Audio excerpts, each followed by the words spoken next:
hear Donovan at some point, right? I'd hope so. I hope so. Kind of want him to be a part of the show if he can be.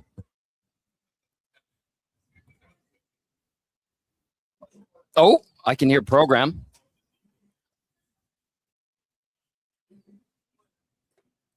Oh, maybe that's coming in off the YouTube feed. Okay, we're good.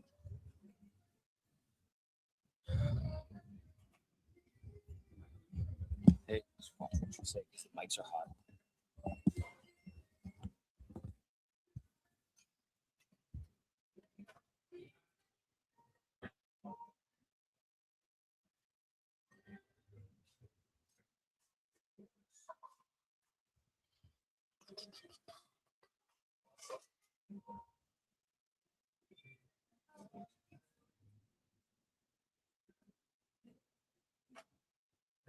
All right.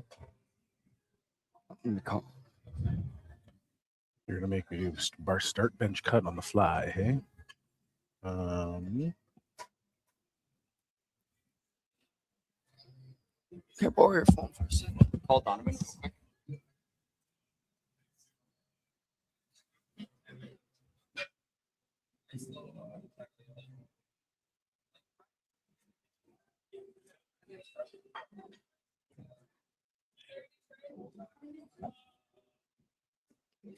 Hey Donovan, sorry, it's Tom.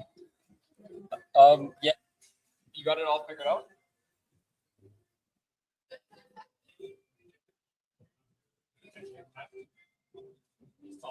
Yeah, you got TI bring them out? Let's see. Okay, and then is there? It'll just like fade to us. I think the mics were hot. I could hear it on the YouTube feed. Oh, no worries. And then we should be able to hear you, right? Okay, because like if you want to be a part of the show, like that very much. I always like to interact.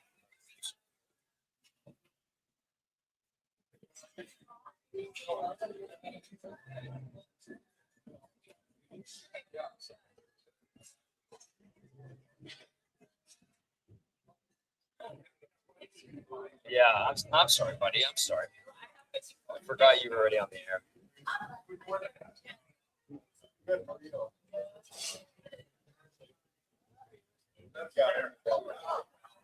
Yeah, you want to go at 10:05? That way we don't have to scramble. So like, just say when the clock flips at 10:05, hit the music band, and then away we go. Okay. Okay. Awesome, buddy. Thank you. All right. So 10:05. Okay.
Bring them out. It's hard to yell when the barrel's in your mouth. Come on. Bring them out, bring them out. Bring them out, bring them out. Yeah. Bring them out, bring them out. Hey. Bring them out, bring them out. Coming live from the VIP, heard the nightlife, cross life for that me. Most feds in the state want to see about me. The whole city got pissed, heard he got 3. That other rapper got a hit, but shouted he not out. Who set the city on fire soon as he got 3? The king back now. Raw don't even know how to act now. Hit the club, strippers get naked before I sat down. Still ballin', money stacked tall and shack down. Still push a button to let the roof on the lack down. I'm on the road doing shows, put my Mac down. Mississippi to Philly, Albuquerque to Chat Town. Got the crowd yelling, bring them out. Hey, girls yelling, bring them out. Hey, all the dope boys yelling, bring them out. Hey, front to back, they yelling. Hey, kid with other southern rapper hooded than this. I got rich and I'm still in a hooligan clique. You be rapping by flow, I was moving the brick. Talk about shooting out, now we're doing it brick. If I hit you in the face, you gonna be suing me quick. If I catch another case, I know it's true to be missed. So I'ma keep a cool head, stay out of the news headlines, and show these other rappers a bit.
Okay, I just got a text from my. Okay, do you think we're going to be okay? Do you want to start again?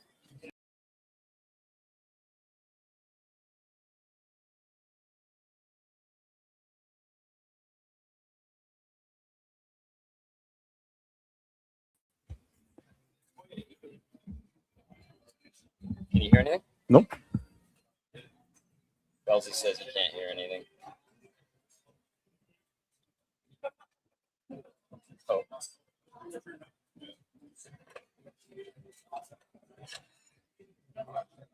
But okay, if it's working, then you can come to us and we'll see ourselves on screen. Right? Okay. Okay. All right. Do you want to give it a shot? Do you hear anything? Mm-mm. No, Belzy says he's not getting anything in his headset. Mics are hot too. I'll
Welcome to Hello Hockey. Finally, we got it up and running.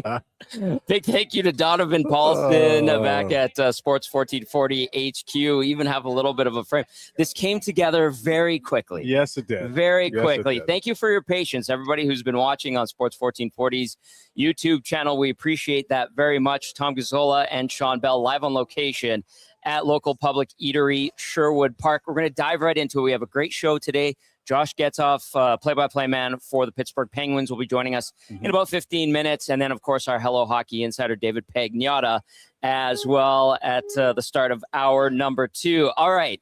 It's like getting on a bike and riding it all over again, right? Yeah, we begin every morning with the morning coffee brought to you by Fox Coffee. If you've been looking for a cozy cafe downtown to study, go on a date, catch up with friends, escape the treachery of real work, or just enjoy good food and coffee, we've got you over at Fox Coffee. Belzy, what a crazy week it has been, but here we are. I'm back.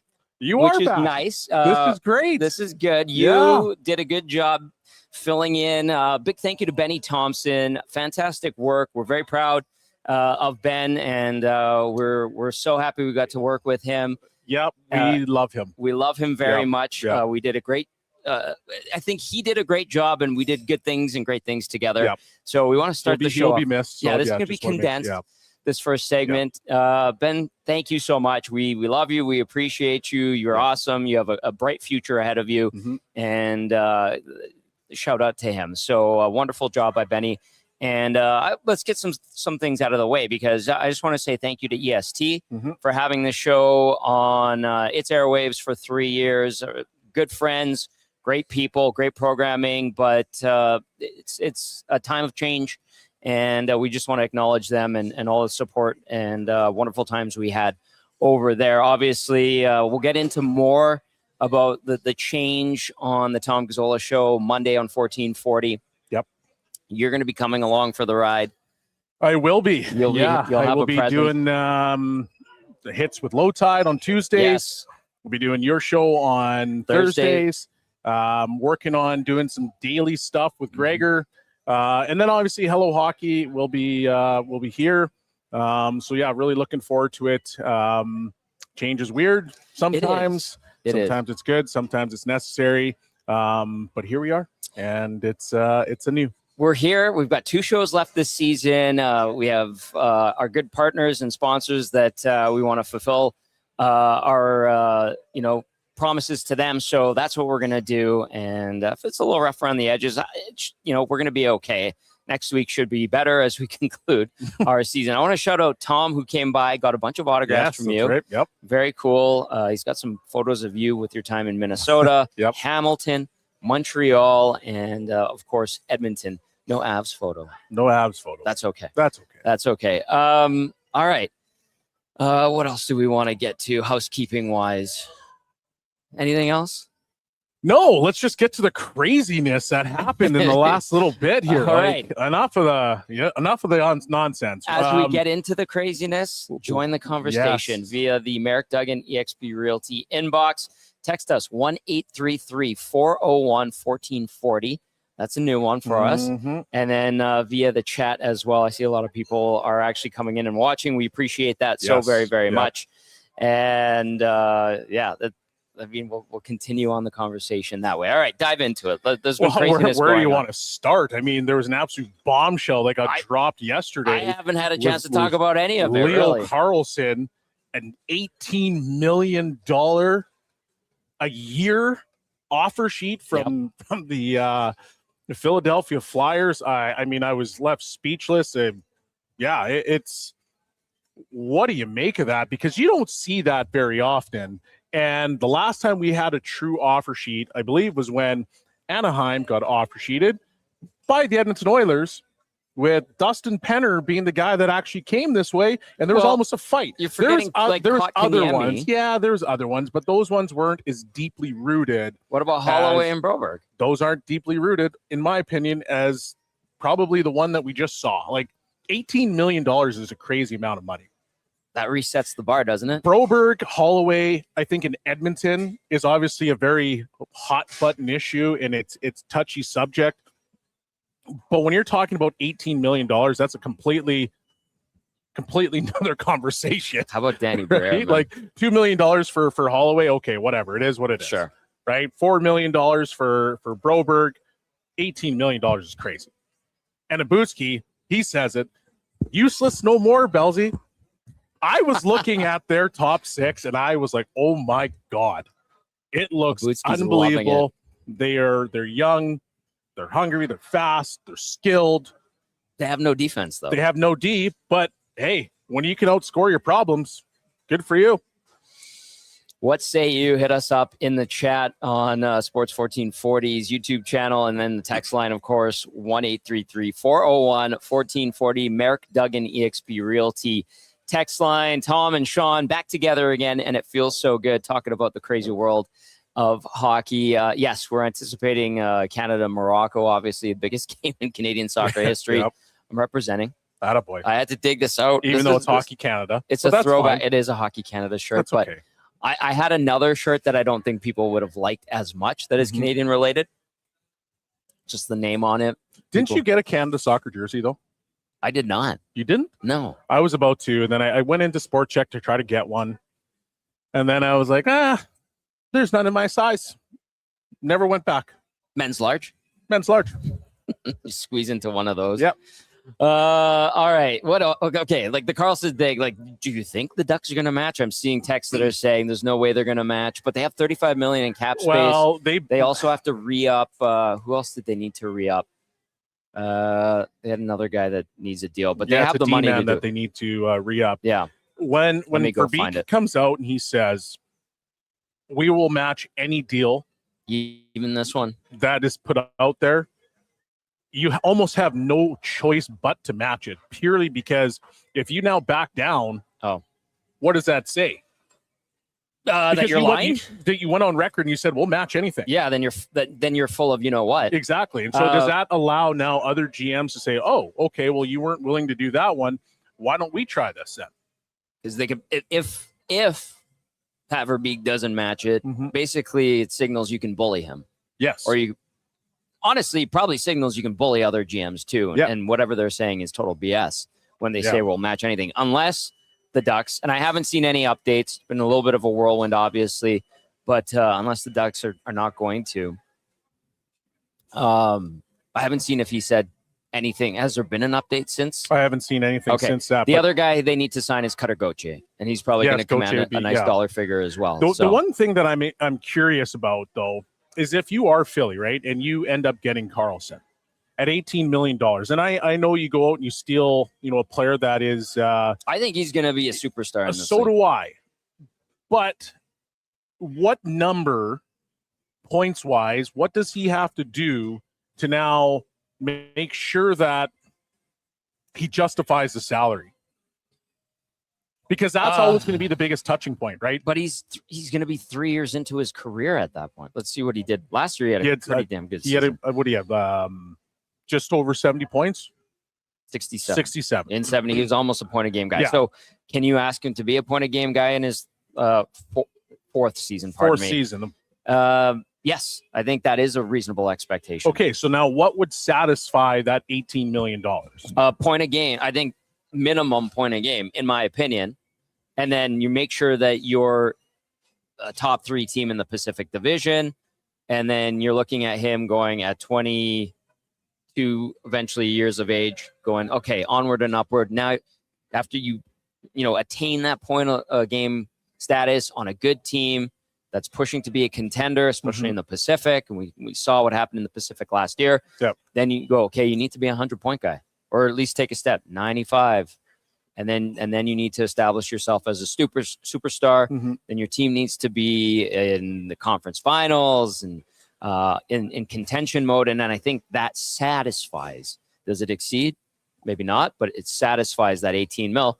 And again, I think everybody collectively in the hockey world, with salary caps rising, need to understand and comprehend and absorb the new reality of the NHL and its the market. Yeah, I would agree with you. Like, there is going to be a new reality. I think a $2 million player the last couple seasons is probably closer to a $3-4 million player now.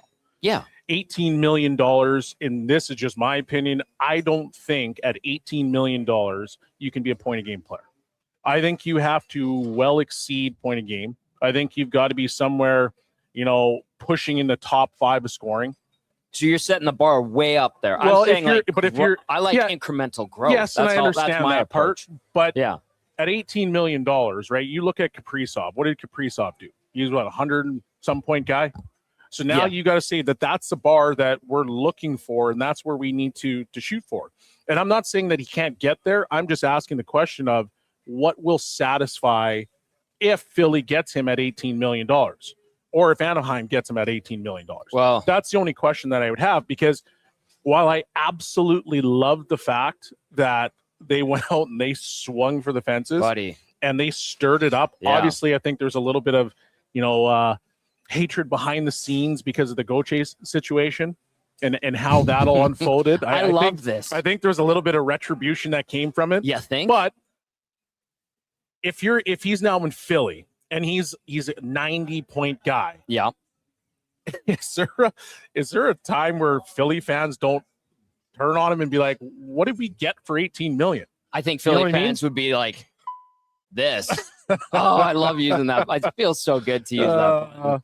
I mean, Philly fans throw snowballs at Santa. So that's my point of, like, what would it take to justify that $18 million? So it's going to be interesting. And I can't wait to see what happens. And what is it, 5 days from now? I can't wait to see what happens. Verbeek, are you going to be able to match it? Do you want to match it? Like, does Philly get him? What happens after in Philadelphia? Does Owen Tippett now become available? Because he was a guy that was starting to be put on the trade list. I know that there's some rumbling. Yeah, I've heard there's some rumblings here in Edmonton that he was linked to Nurse before Nurse got traded. So, like, there's a lot of conversation that goes with, if they can pull this off, what happens next in Philadelphia. All right, we're going to go to break right away here. Josh Getzoff Pittsburgh Penguins TV play-by-play man, will be joining us shortly. I'll get to a couple of texts via the text line. It's 1-833-401-1440. Tom and Shawn live on location at local Sherwood Park. Our old friend Hontorio Momes chiming in. TG and Bellsy, love the chaos. Oilers need to employ a group of guys that literally plans and target offer sheets. I don't think it works with top dogs because it will always be matched. The Holloway-Broberg ones were the most ideal for improving your team, and it's a way to prove your team and put the screws to other teams. Yes, sir. Brandon from Windsor texted, Topic G, love it. Brandon from Windsor. And then let's dive into the YouTube chat, which is lively, and I love to see that as well. 18 million. This is from Nee. I remember some of these names. I'll just Needell. I'll just leave it there.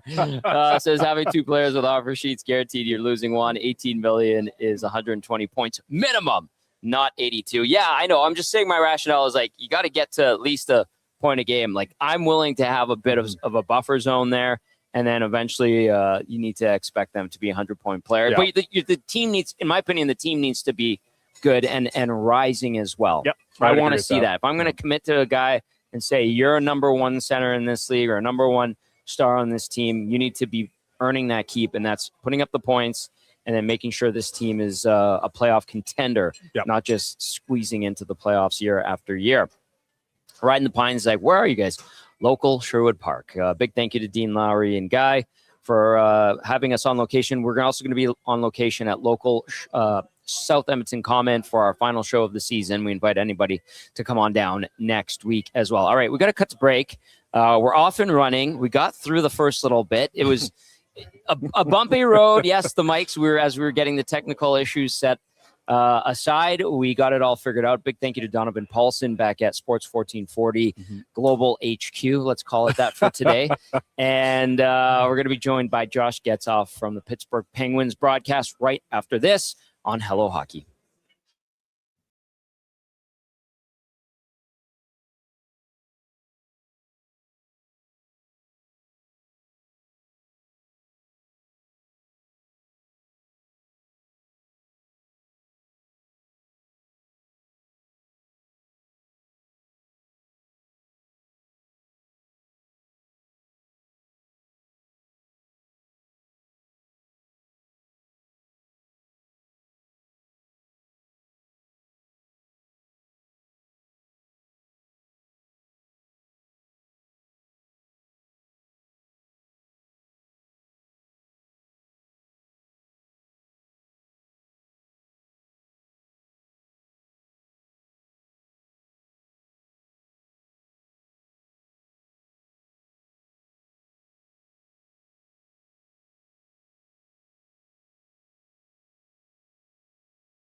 When you're out on the job site or hitting the highway in an Alberta winter, you can't afford gear that quits on you. That's why Iron 5 and Nisku has leveled up to be your one-stop heavy-duty shop. They aren't just your CVIP experts, they are now your local source for the best names in the business. We're talking high-performance Night Rider LEDs to turn night into day, and Canada-proof batteries that start every time, no matter how deep the freeze gets. Plus, if you're looking to move some serious dirt, Iron 5 is your dealer for Grip International Attachments. Compliance, power, lighting, and heavy-duty attachments. Get it all at Iron 5. Stop by the shop in Nisku or visit iron5.ca.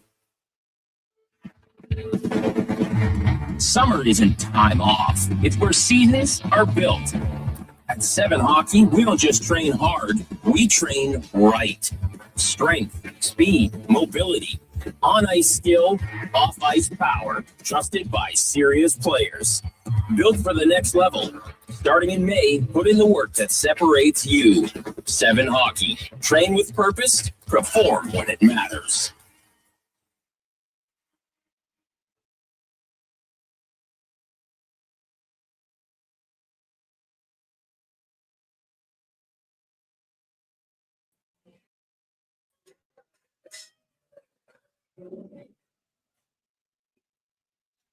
All right, welcome back to Hello Hockey. Tom Gazzola and Shawn Belle with you live on location at local Sherwood Park. You can join the conversation via the Merrick Duggan EXP Realty inbox, and that number is 1-833-401-1440. And then, of course, you can hit us up in the chat as well on the 1440 YouTube channel. Josh Getzoff will be joining us shortly. A big thank you to Donovan Paulson, who is producing the show back at HQ, and Josh is standing by. I think we can get to Josh. Josh, can we hear you? Are you there? I can hear you guys. Can you hear me? Oh, there we go. Yeah. Oh, baby. All right. I told you that we just migrated to a new station. We're kind of on the fly putting this thing together. So you're our first show, you're our first star of the show, which is presented by Commonwealth Stadium. And we're going to promote the concert series coming to Commonwealth. Welcome to the jungle. It's time to come alive. You got the Foo Fighters. Get ready to be thunderstruck. And to top it all off with a big congratulations with Post Malone for the Big Ass Stadium Tour. What do these phrases have in common? They are the biggest concerts of the season. For more information on all the biggest shows at Commonwealth Stadium, go to edmonton.ca/Commonwealth. Stay tuned for your chance to win tickets to the Saturday, July 25th, Post Malone with Jelly Roll show. Carter Faith at the Big Ass Stadium Tour. Best available tickets for all the shows are on sale now at ticketmaster.ca. All right, I had to get through that. Josh, it's my first show at the helm in weeks, so I apologize for the stumbles and the mumbles and the bumbles.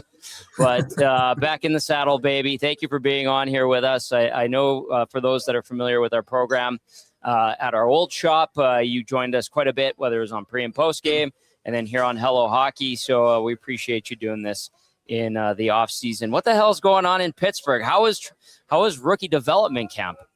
Yeah. Well, first of all, great to be, I guess the first star is a loose term, but great to be on the show with you guys, and looking forward to your new venture. Excited for you guys. Excited for you, Tom, on the new morning show and everything. I'm looking forward to checking in on that and hearing how that goes. But as far as this summer and the development camp, I think it was, just another week of a lot of guys that you see in Pittsburgh, which has become a theme here over the last couple of years that you really feel like are one day going to be Penguins. And that's not to take a lot away from development camps of years past, but the reality was you were talking about the majority of them being mid-round draft picks, guys that were late in the first round. And in the last couple of years, obviously last year, they had the 3 first-round draft picks in Kindle, Will Horkoff, and Bill Zonin. And then this year, Liam Ruck and then his brother Marcus early in the second round come to the Penguins. So I think that there's a little bit more optimism as far as just the youth and what they could be. I mean, we've already seen it with Kindle, but more immediately with some of these guys as opposed to the project aspect that has really reigned true for the last decade, essentially, from a Penguins prospect perspective. Josh, when you're looking at some of the prospects, you mentioned the Ruck brothers, and what they did as a tandem in Medicine Hat was nothing short of exceptional. And now they're obviously part of the Pittsburgh Penguins franchise.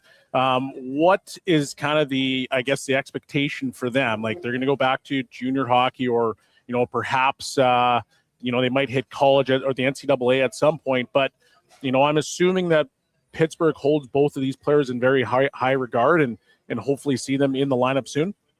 Yeah, Bellsy, I'll say that I'd heard rumors that there were a couple GMs towards the end of the first round and maybe even early in the second round that called Kyle and said they were possibly going to take Marcus, to which Kyle Dubas apparently laughed at them and said, go ahead, you know where he wants to play and you know who he wants to play with. We'll get him for a 2085 second round pick.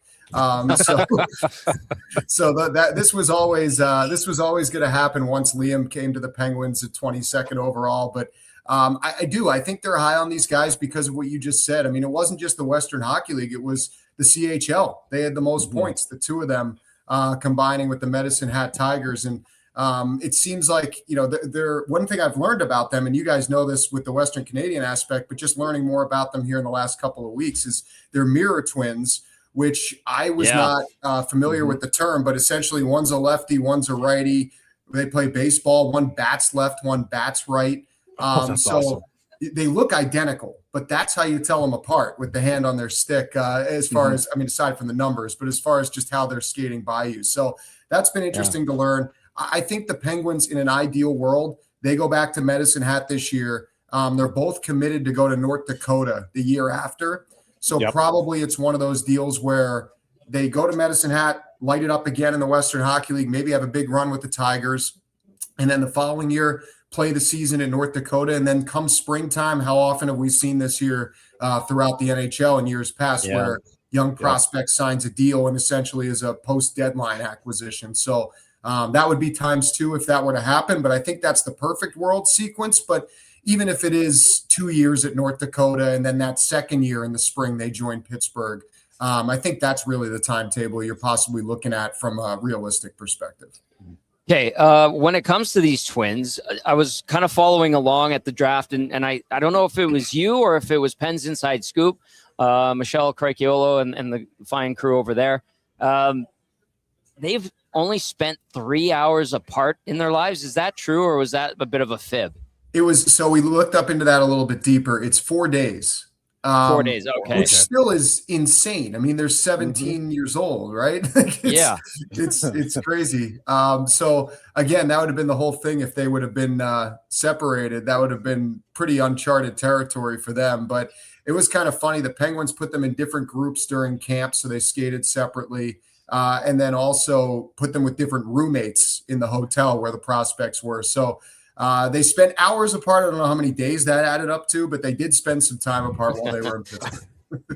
I read that. I'm like, isn't that a red flag? Well, I don't know if it's a red flag. But if it works, it works, man. Yeah, you're right. It works. I mean, if you watch them on the ice, you're like, okay, I understand why. Oh, fair enough. For sure. We got Josh Getzoff with us now, Penn's play-by-play man on the TV side. And if you want to text us any questions that we would pass along to Josh, 1-833-401-1440. And, of course, in the chat over on YouTube. Okay, outside of the rookies, and I know it was an interesting season in Pittsburgh, one that probably ended a little bit sooner than anybody wanted it to in that series against Philly, but to me, from the outside looking in, I thought that it was a pleasant surprise in Pitt to see them have the success that they did. How is that season being observed? And when you break it down, how are the staff and Kyle Dubas looking at that year? And how can they build on it going into next year, Josh? Yeah, I think it's really funny because you look at it and truly, I feel there's a divide on how it's viewed. I mean, externally, being out in the community, just running into Penguins fans, who are a spoiled bunch, as we know, that, they made the playoffs for 16 straight years. They've had Sidney Crosby here for the last 21. They've had some success, to put it lightly, but everybody's saying the same thing. Man, that was a fun year. Every night they gave you something to cheer for. They worked their butts off. They weren't the most skilled team in the league, but they had some depth. They had some guys obviously play above their weight, and their goaltending was steady, if not solid for most of the year. So they really, I think, on the outside exceeded expectations. Internally, Dan Muse always said that, they hold the pen, they write their own story, which is, coach speak for what it's worth. But it truly felt like they bought into that. And it seemed that way from the beginning of training camp. The interesting thing that I've taken away from it is, personally, I was wildly surprised with the season they had. And I thought it was extremely impressive. And to get home ice in the first round of the playoffs, to essentially be pushing the Hurricanes up until the last couple weeks for that top seed in the Metro and the East. Said something about the leaps that they took this past year. But internally, I felt like that the way the season ended, there was a lot of disappointment, because I think that in talking to Dan Muse and talking to Kyle Dubas and what he said to the media and talking to some of the players in that room, they really felt like if they could get past the Flyers, they had a chance to get through the Hurricanes. And I know that people will laugh at that now because Flyers got swept, but the head-to-head series, and the playoffs are a different animal, I get that, but the head-to-head series, those games were all epic. Penguins in Carolina this past year, save for one. They all went to overtime or a shootout, and they were just back and forth, awesome games. So you never know. It's all a matter of what ifs now, but I think there was a little bit of a sour feeling because of, what could have been had they gotten through Philly. But they kind of dug their own grave with how they started that series so slow and got behind the 8 ball. Never really gave themselves a chance to get back into it. But overall, I'd say the year was a success. I think that's the challenge here for year number 2. I mean, you had a lot of guys, really. I mean, Belzy and Tom, when you look at that Penguins lineup last year, I think it was 11 guys that had career years. And when I talk to people here, that's kind of what I say. I'm like, it was a perfect storm. You have to temper a little bit, because to think that you're going to have 11 more career years, it might just be wishful thinking. I mean, is it possible? Sure it is. But is it likely? I'd say probably not. So we'll see. We'll see how they handle it. But I do think that the Metro is bulked up, as you guys know, and it's been obvious. I mean, the reigning Cup champs are there to start, but then obviously the teams around the Penguins have not wasted any time in getting a little bit better and putting some more threats in their lineup. So I feel like their hands are going to be full, but that's their fastest path to getting into the playoffs, is the top 3 in the Metro, as they showed last year. So we'll see what they can do. You know, looking at the roster for the Penguins, it looks like they're running it back for the most part. But the interesting part of that is, after this upcoming season, they've got 7 unrestricted free agents. They've got 3 restricted free agents. What do you see is going to happen with this particular roster? Because you got Sidney Crosby, you know, who's 38 years old, but he still looks like he can play, you know, another 5, 6 years, 7 years, because this guy's an absolute freak. But Malkin's 39, Letang is getting older, Carlson's getting older. Like, they've got a lineup that suggests that there should be some transition, and obviously there's some young guys coming in. What do you kind of expect from this team, I guess, moving forward, in particular next year? Yeah, well, next year, I don't have the exact number in front of me, but it is an astronomical amount of millions that Kyle Dubas has at his disposal, to your point, Chelsea, 24. about just, yeah, well, 24 this summer, 24 this summer, but going into next year, it's, I mean, Malkin's off the books, Carlson's off the books. There's a few other guys that make that cap just explode for what they're going to have at their disposal. So between this summer, which, you know, is not done and dusted yet as far as what Kyle Dubas could do, and next summer, he's kind of got an open slate. But I think his process is going to be similar to what we've seen really in the last calendar year, and even to start this free agency period. It's a lot of guys. He loves to label these guys as not reclamation projects, but they're in their early to mid 20s. They're under contract or under team control for at least the next year. They've shown some sort of high prospect type of ceiling, whether they're a first or second round pick or whether they've had a great year in them. And he gives them an opportunity to really take the reins and run with it. And some guys have. I mean, Igor Chinikov is the best example last year, coming over from Columbus.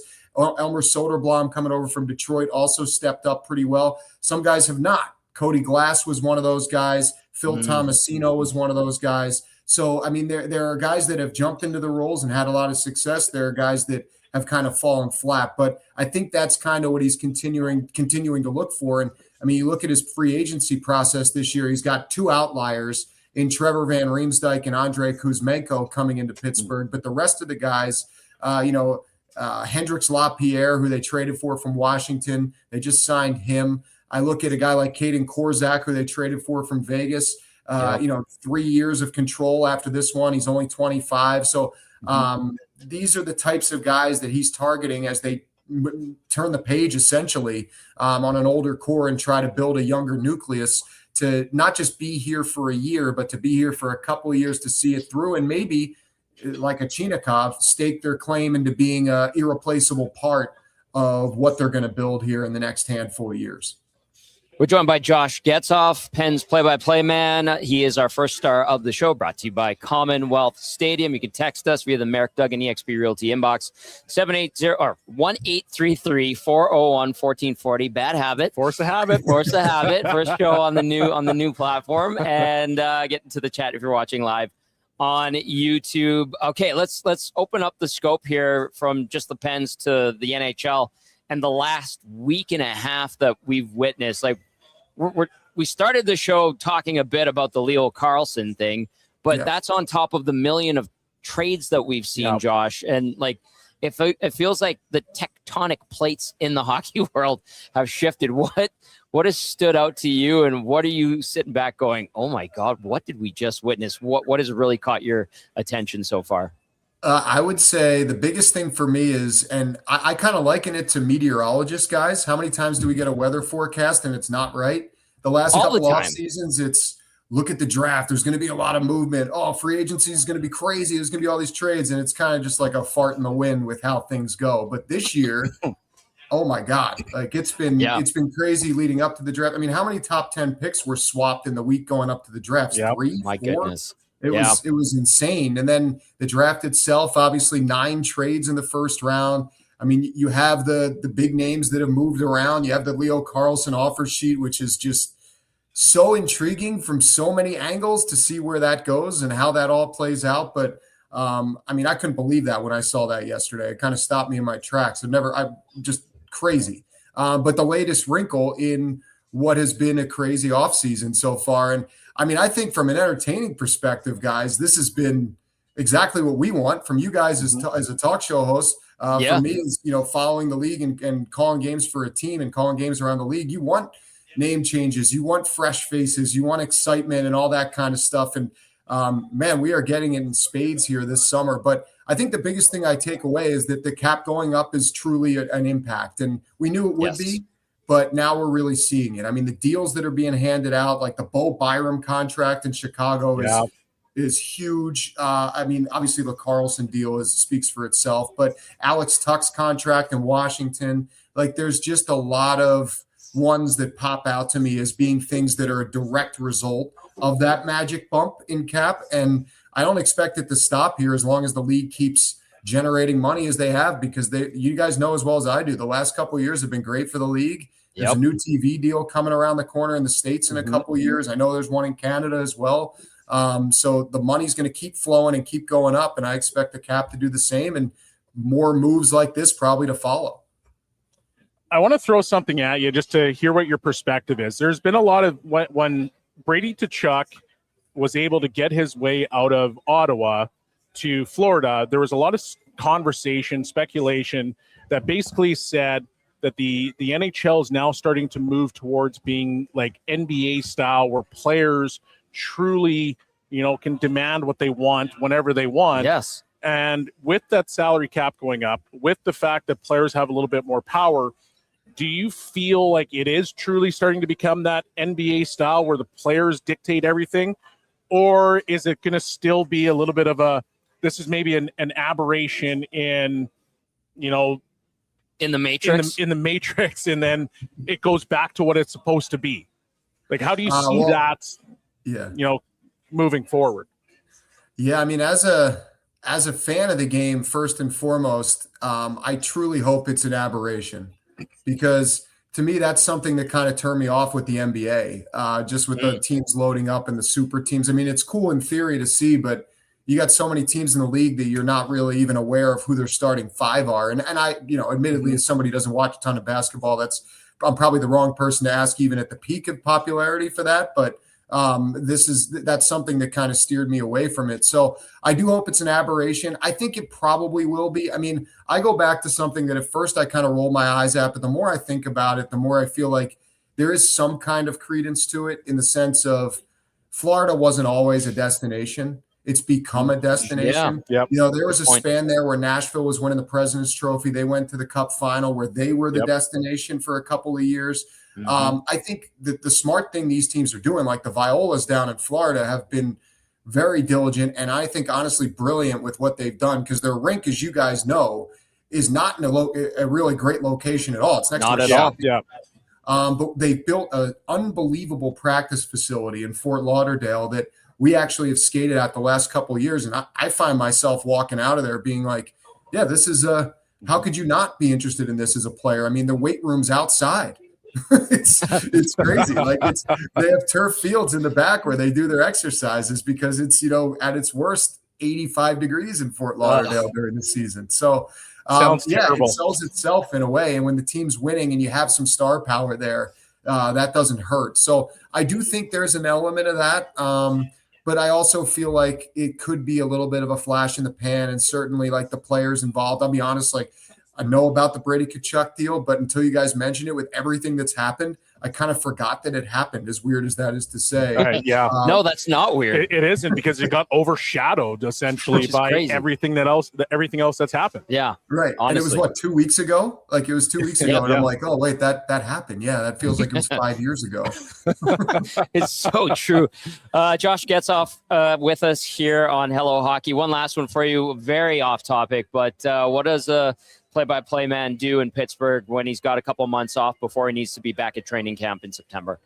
Well, he definitely turns it off a little bit. I'm a big biker, so I've been training for a ride that I do every summer in Massachusetts that raises money and funds and awareness for cancer research and treatment outside of Boston at the Dana-Farber Cancer Institute through the Jimmy Fund. So that's a big thing that I've been doing. My wife's family has been involved in that for 4 decades. So we do that every summer. I train for that.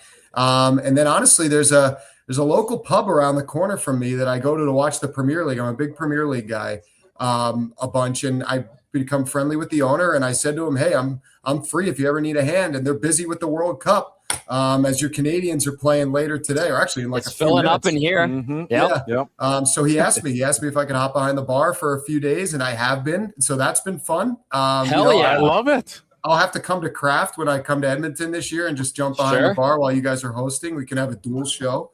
Yes, we could. My expert is pouring. The mixed drinks are a work in progress, but it's been fun. So that's been, kind of something different. And you get to see a lot of different people and meet a lot of different people. So total change of pace from the seasonal job, but it's been a nice summer so far. And it's kind of crazy to think, guys. I mean, I'm sure you saw with the Oilers, like the preseason schedule is already out. I know we're getting the regular schedule. It sounds like in a little under 2 weeks. So we're going to be, 2 months from now, pretty much gearing up from training camp and getting right back into it. It's coming. I don't know if you can hear it. I put like the background noise canceling, but this beautiful song called "Oh Canada" is playing right now.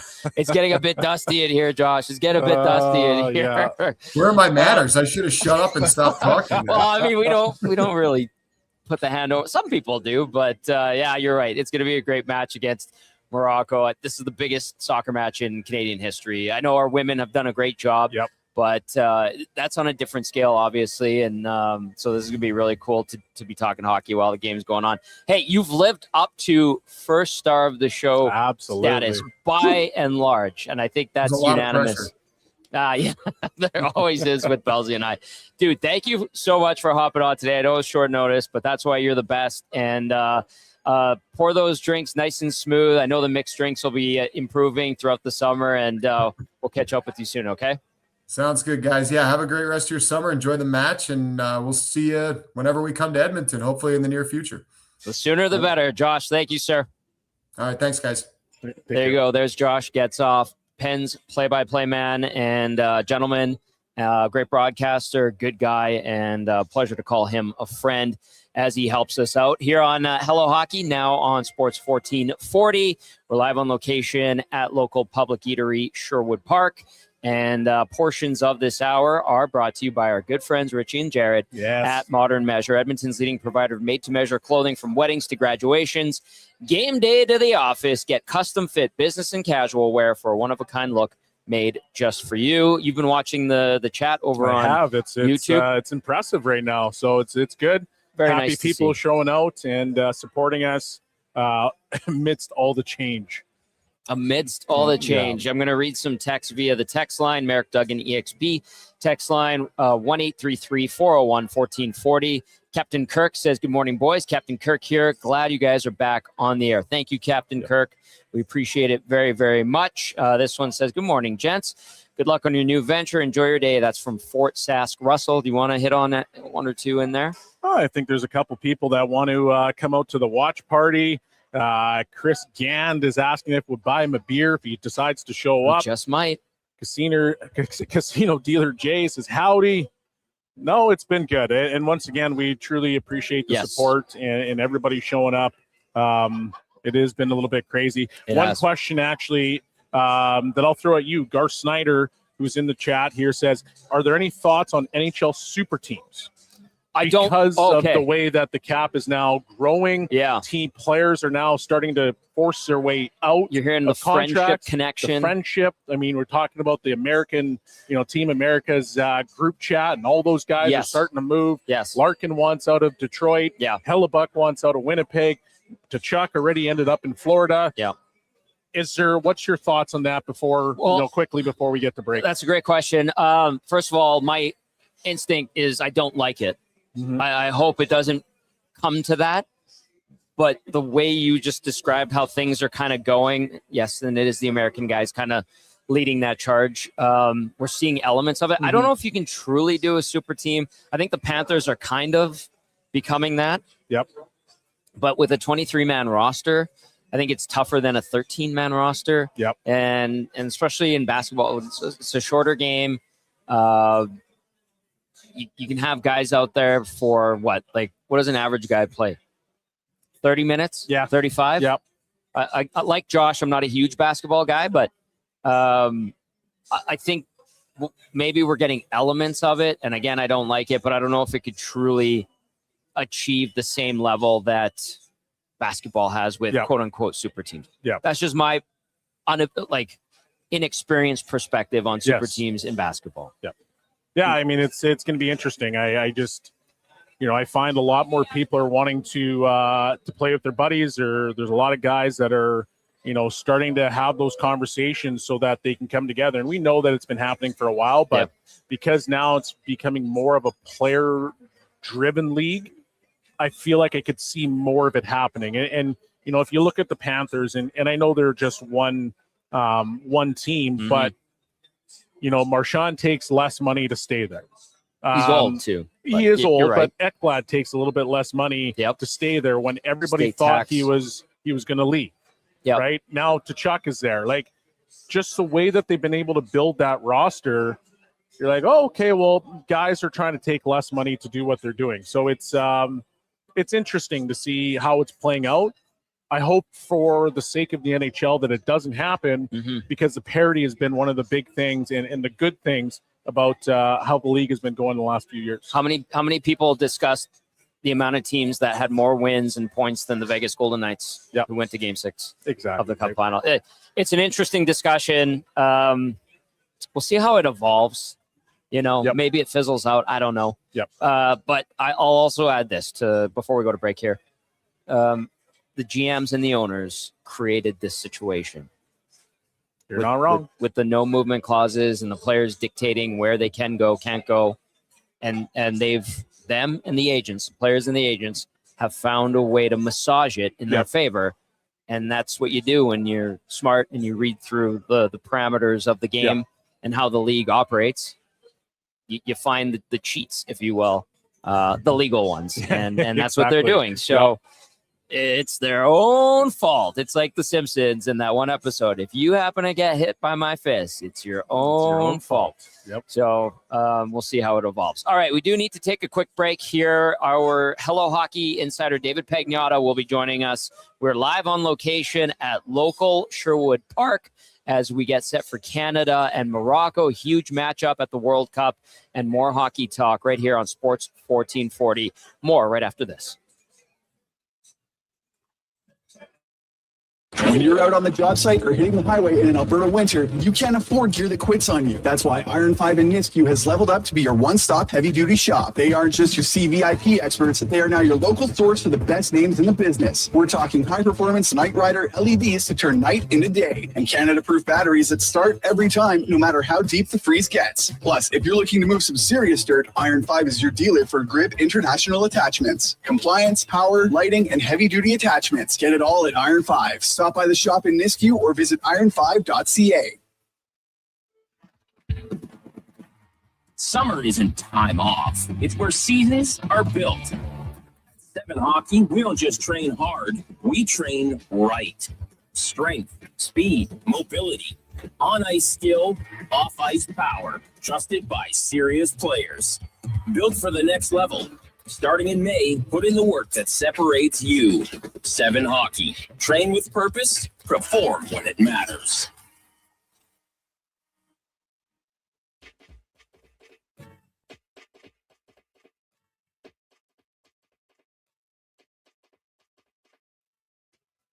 Yeah, Spider-Man and Freeze in full effect. You ready, Ron? I'm ready. You ready, Dave? I'm ready, Slick. Are you? Yeah.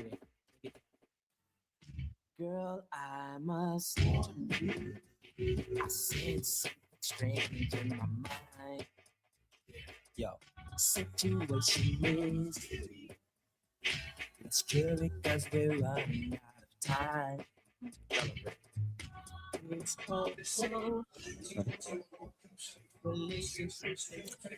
Welcome back to Hello Hockey. Tom Gazzola, Shawn Belle with you. It feels so good to be back on this show. It does. Yep. Our show Yep. that we own, just Yep. to put it out there. And we're live on location at local public eatery Sherwood Park. Big shout out to Donovan Paulson, who has us up and running, and the entire crew at 1440. We scrambled to make this show happen this week in short order, so we're very thankful for that. We're thankful for everyone who's tuned in right now on the YouTube channel. We're thankful for Sarah, who's here. She's been a fan and a friend for many years. And shout out to Tom, who was here earlier, got to meet you and chat with you. And that was really cool. And we're thankful for all of our sponsors and partners who have encouraged us to keep things going, which we are honored to do, and we will continue to do so. Next season, we have one more show next week. We will be live on location at local South Edmonton Common. I want to give them a shout out because portions of this hour are brought to you by Local Public Eatery. Our good friend and regional manager, Dean Lowry, says it's the best place to catch all your World Cup action, whether it's at Local Public Eatery here, Sherwood Park, whether it's downtown, Jasper Avenue. Shout out to our good friend, Chris Sills, or if it's at one of our favorite spots, and that is SoCo, where we will be next week. Visit local public eatery locations in Edmonton, Sherwood Park, Calgary, and Vancouver. We're going to have David Pagnotta stopping by shortly. Belzy, you got something? Yeah, just want to once again give a quick shout out to, or obviously Ben Thompson. If you didn't hear it to start the show, we love you. We miss you. Love him. Happy for everything that he's done for us in the past year. Yes. But I just want to once again give that shout out to Ben Thompson because he is an amazing young man and he's got a very bright future ahead of him. He helped elevate this show and make it even better than it was. And we have to obviously acknowledge that. Congratulations to Ben on his new role and opportunity at EST. Shout out to those guys. We love them. They're our good friends. And here we are. A new opportunity has presented itself. And it was one that we had to jump at. And, nothing but love and respect for everybody. So I know there's like rumors and accusations. Yeah, heel turns. Well, no, there was no heel turns. Not true. Just, new opportunities presented themselves. And it's a time of change. We'll just put it that way. So I just want to, again, emphasize love and respect for Dusty and the entire crew at EST. All right, you can join the conversation. Hit us up via the Merrick Duggan EXP Realty inbox, 1-833-401-1440, or via the chat over on YouTube. Our good friend David Pagnotta will be stopping by. Donovan will let us know when he is ready to go. All right, Belzy, we're an hour, 45 minutes into our first show on 1440. I think we're going to have more information in regard to next week. I think we're going to expand from just the YouTube to the main station as well. We're talking to Marty Stevens and the crew to get everything ironed out, but we kind of had to slap this together really quickly. It happened in a hurry. I think we had about a week, maybe less than a week, couple together, days. And it's been good. And once again, thank you for everybody that joined us. What a crazy week in the NHL. It's crazy week on the pitch. The game is on right now, and it's getting a little bit wild in here. If you hear us go quiet, it's because something happened on the TV with the game. What a crazy week. I mean, we haven't even talked about it with the Edmonton Oilers and seeing Darnell Nurse going from the Oilers to the San Jose Sharks. That was a move that I don't think anyone expected. Well, I think they expected, but we heard some things from Dave. Yeah, it was like San Jose was kind of on the back burner, and it was Philadelphia, it was Boston, it was somewhere in the East, and all of a sudden, San Jose reappears and he ends up going to San Jose Waves to go there.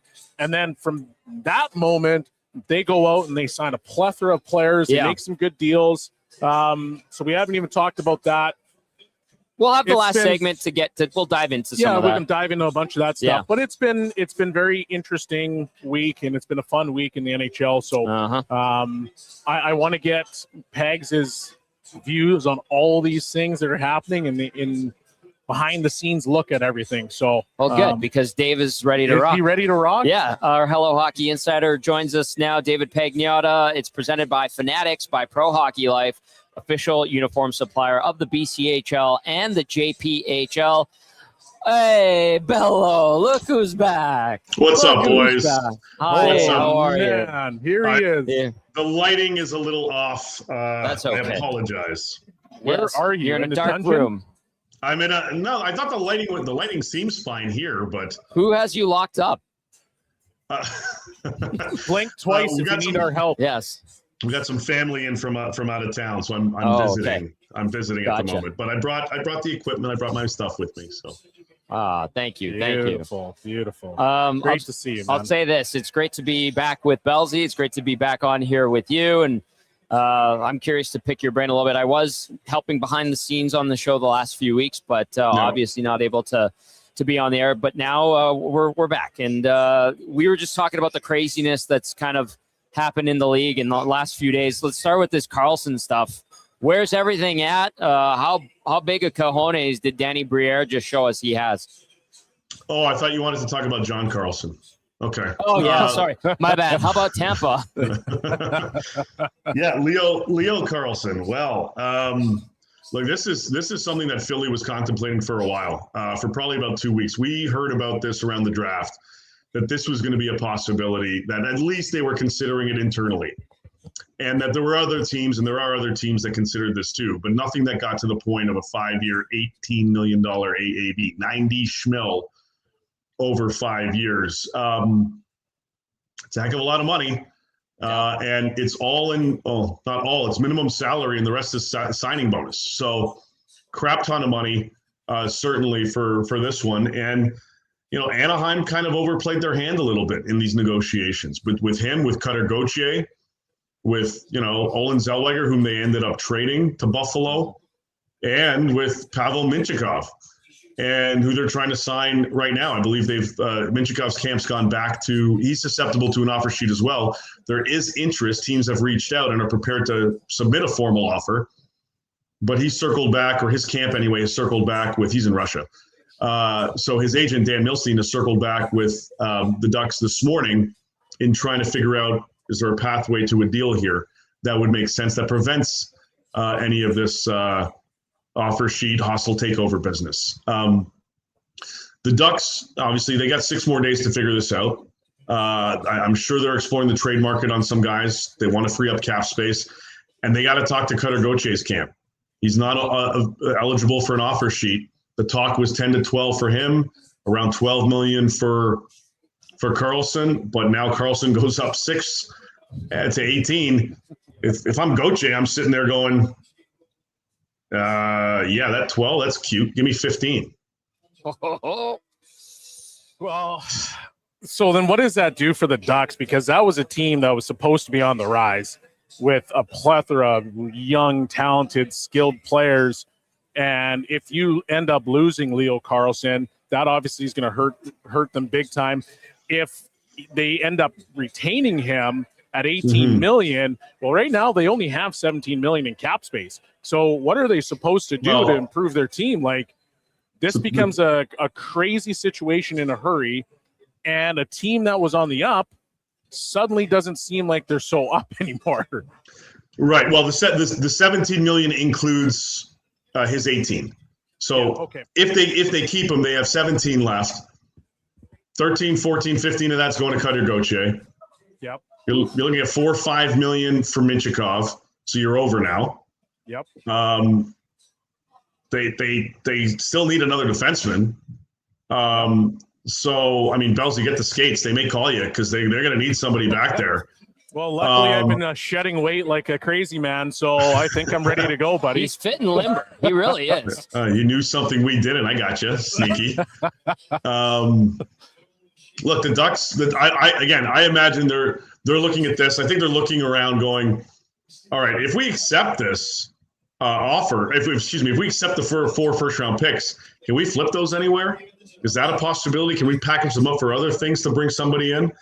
I think it's a little far-fetched for that to actually happen, but they have to cover everything. They got to cover all their bases now to try to figure this out. And again, we'll see what happens. I mean, I've got to imagine they match this, but now you've got to do the work and due diligence and try to figure out, well, how the hell do we deal with the rest of this roster and remain competitive? And Beckett Seneca needs a deal in 2 years. They can start signing him, they can sign him officially to an extension July 1 of next year. You don't want to go through this all over again. So No, you don't. You need to be proactive next July in trying to get him signed. You'll have a year at that point before he can hit the restricted market. You don't want to screw yourself over 2 years or twice in 3 years. David Pagnotta joining us now, our Hello Hockey Insider, presented by Fanatics at Pro Hockey Life. Bello, is like all the chaos done right now, or are we going to see some things trickle in over the next few weeks? Because this is typically the time where, as training or development camp comes to an end, all the managers and the players get the heck out of town. Is there anything that's cooking still that we should keep an eye out for? Well, I mean, we've got to look at Dallas and Jason Robertson and how this potentially, the Karlsson offer sheet affects him. I mean, Seattle went at him with $15 million and he said no. Is another team going to go 16? Would they go higher? And that would that entice Jason Robertson to accept to leave Dallas? We all know he wants to be in Dallas. $14 million. Well, does that change things now that this offer sheet is here? I mean, I've talked to a bunch of agents who are loving every minute of this.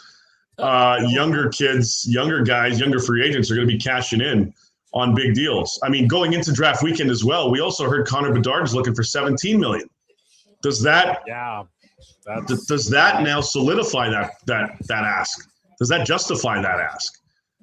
So, I mean, obviously, a lot of moving parts here, and hopefully he's okay because he ass over tea kettle the other day. There's another one that I was going to ask you about too. Yeah.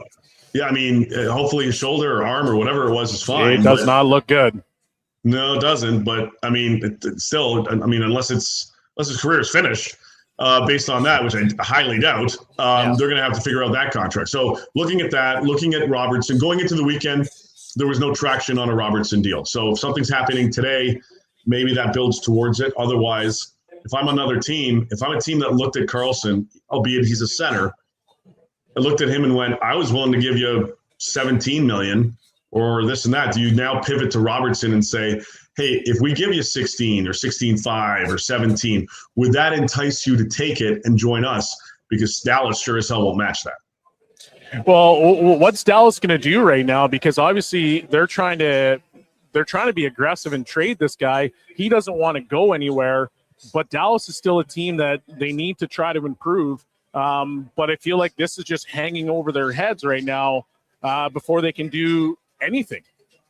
They got $10 million in space. I mean, that alone is not enough for Robertson to get locked in. I mean, you can juggle a few things and create a little extra space here and there, but I mean, this is a tough position that they now find themselves in. And, I've got to imagine they are exploring the trade market. I mean, he doesn't have any no trade protection. They can trade him anywhere they want, but if you want to maximize the return, you better make sure that team is going to sign him so that you can do that.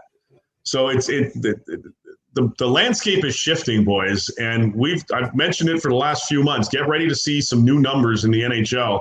Now, I didn't expect this, but I mean, the number's going to keep going up, and the cap's going to keep going up. And next year, the cap goes. Yeah, well, but yeah.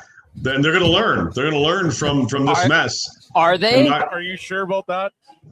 Well, I think, look, the Montreal Canadiens sure as hell know what to do. They got Ivan Demidov locked in July 1 to a deal just over $9 million, 9.5, whatever it is, on an 8-year extension. So he's got this season, this upcoming season, and then after that, his new 8-year deal. So he's locked in for 9 more years. The Canadians are in a beautiful position with him and Dobson and Hudson and Suzuki and Caulfield and Slavkovsky, all locked in long term.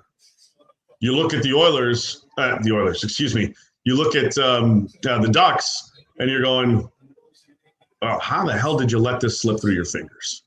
And I think that's where teams are going to learn and look at this and go, we can't afford to risk this happening, not necessarily losing the player, but to risk bringing in a guy that we thought we could get $5 million less. That changes things a lot for this team. Dave Pagnotta joining us now, our Hello Hockey Insider. And Dave, you want to talk about like the shifting landscape? Kind of along those lines, we had Josh Getzoff on from the Pens broadcast, and we were talking about super teams and guys controlling where they want to go and play.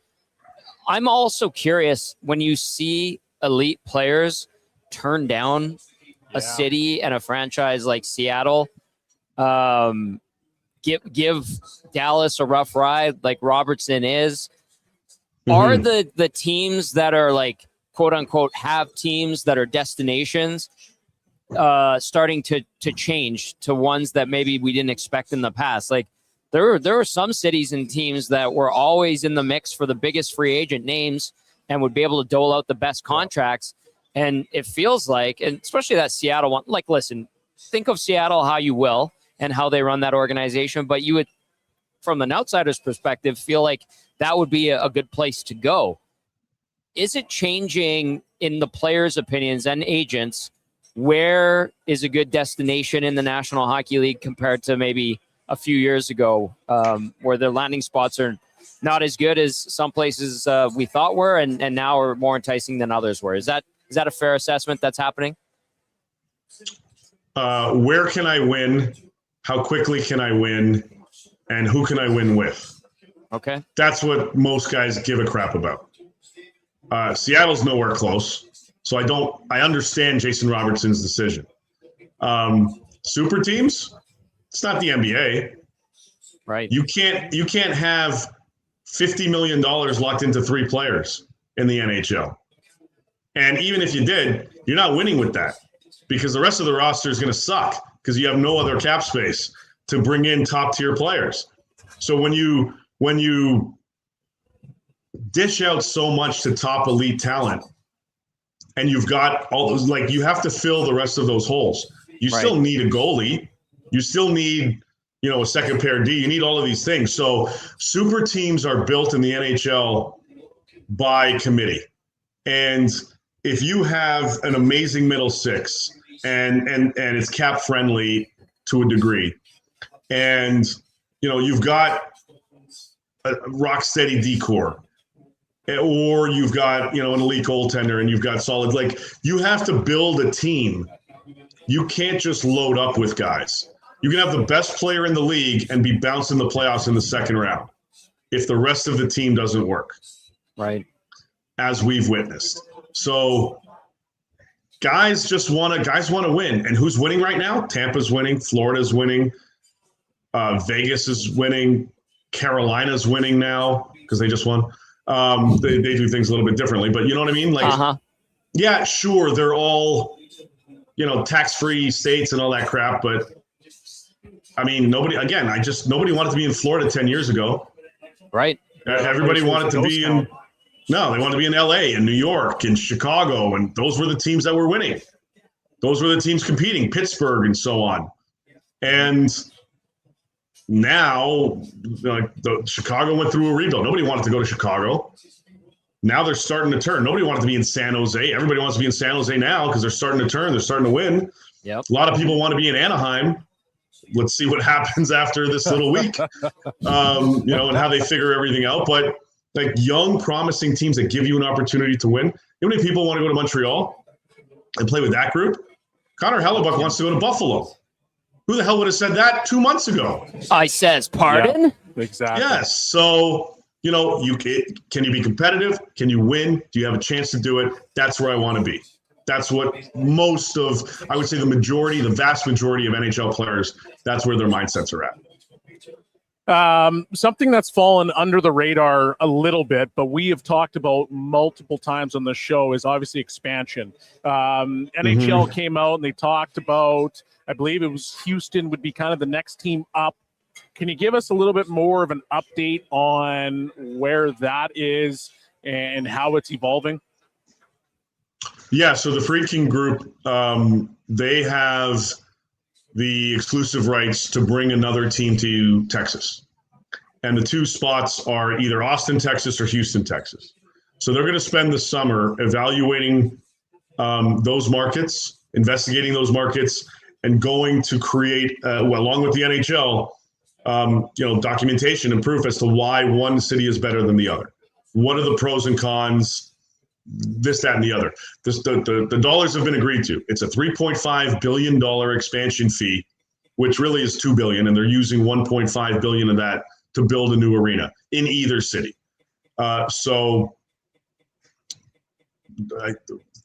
Texas has superseded Atlanta, and it's surpassed, Phoenix 9.0 and all the other ones as number 33 now in the National Hockey League.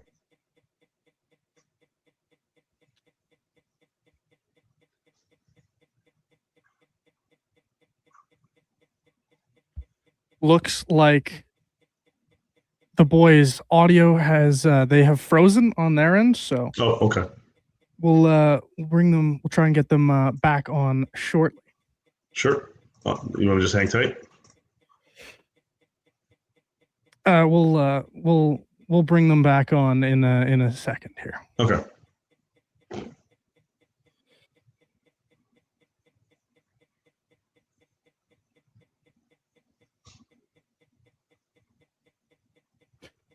Dave, if you could maybe touch on just some more, maybe the Claude Giroux stuff as well. Maybe that would be the listeners would maybe want to.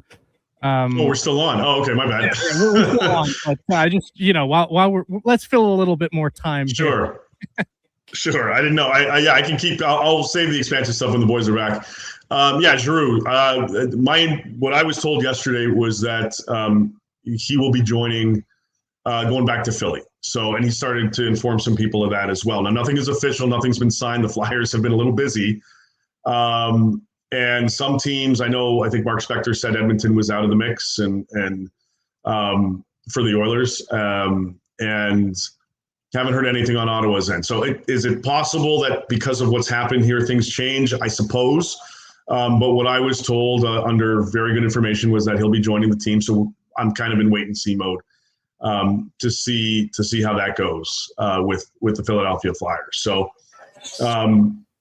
stick on that. In addition, there are other. I think I see the guys back.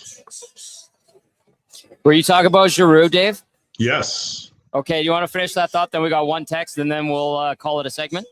Cool. Yeah, just to reiterate, what I was told yesterday was that people were starting to be informed that was the decision that he was making, that he was going back to Philly.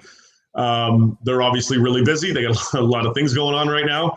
We'll see where that goes. I think Spec said Edmonton was out yesterday and a few others, so it kind of aligns with everything that I had been told. So I'm sticking by it because I was told. It's possible he changes his mind last minute, but if he does, then I guess I'll eat that. But every indication from what I'm told is that he's going back to Philly. So we will see. Awesome. Okay. Thank you to Donovan for buying us some time. Really appreciate that. All right. Last one. We're going to go to the Merrick Duggan EXP Realty inbox. We're going to go to Trent. Says, welcome home, guys. Can you ask Pagnotta for updates on Rogers selling off part of the Canadian TV rights that he mentioned a month ago? When will it be announced? And yeah, I've been kind of tracking this and expecting some movement there. Dave, you got anything on that? The NHL is still negotiating, or was, to close out the month with everybody. The indication that I was given still is that it will be a 4-day national week. How it gets divvied up, I'm not exactly sure. The one change that I had heard was that I think Sportsnet's retained Wednesdays. Okay. But nothing's been fully confirmed just yet. Other than from what I understand, we'll have 4 national nights. So I believe Monday, Wednesday, Thursday, Saturday. So we'll see how that all goes. But they're still going into July. They were still crossing T's, dotting I's, and doing all of that. And every time I ask anyone at the league about it, they tell me to brush off. They're still in negotiations. So that should all come to a head pretty soon. Because the NHL schedule also plays a factor in how the national broadcasts play out. Right. Bello, thank you as always, my friend. Good to see you. We do it one last time next week. Wish you were coming to town, but unforeseen circumstances. Yes. And we'll make the most of next Saturday, okay? Yes, we'll have to plan a midsummer random weekend here and get my butt up there. Yeah. Yep. Yeah. Well, lots on the go, and when you come here, we'll make sure it's done right, okay? Beauty. Looking forward to it, boys. All right. There's David Pagnotta, our Hello Hockey insider, as hockey on Sports 1440. Shout out to Donovan. He's been doing a great job getting the technical aspect of everything worked out. We're live on location, a local public eatery. Shout out to some familiar faces and good friends, Sarah and Section T is here as well. Great to see him. Everybody here supporting Canada. 0-0 as we're in the 26th minute against Morocco. There's Donovan. Hey, buddy. It's been a debacle. Every possible technical difficulty that could have gone wrong has gone wrong today. But hey, that's, you know what? When you're starting a new show, I guess, things go wrong sometimes, right? You've handled this like a seasoned vet. So we can't thank you enough. Great job stepping in there with Dave. Are you surviving? Are we too demanding? Oh, yeah. You tell everybody. You guys are killing it, and man, even between your guys' camera freezing there during Dave's segment, and you guys are just totally frozen, and Dave's still going, and he still thinks you're there, but then you guys' camera freezes, like everything is kind of happening. But it's been persevering and still a quality show, and that's a testament to the quality of you two gentlemen. Oh, well, it's sometimes you just got to battle through adversity, and that's what exactly what you're doing. And you're doing a great job of it. Experience builds character. You're kicking butt. All right. You know what? We're going to, if now that we've got some of this stuff like sorted out, we'll definitely bring you in on the conversation in our final segment. We do have one last break to get to.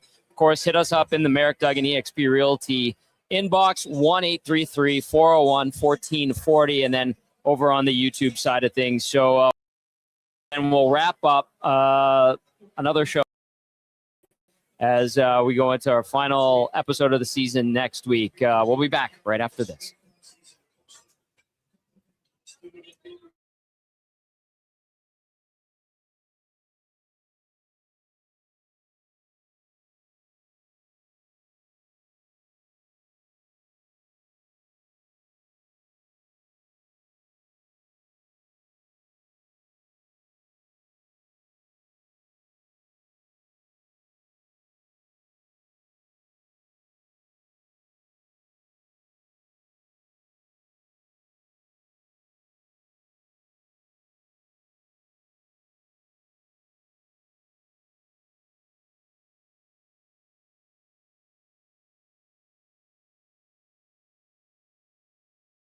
We train right.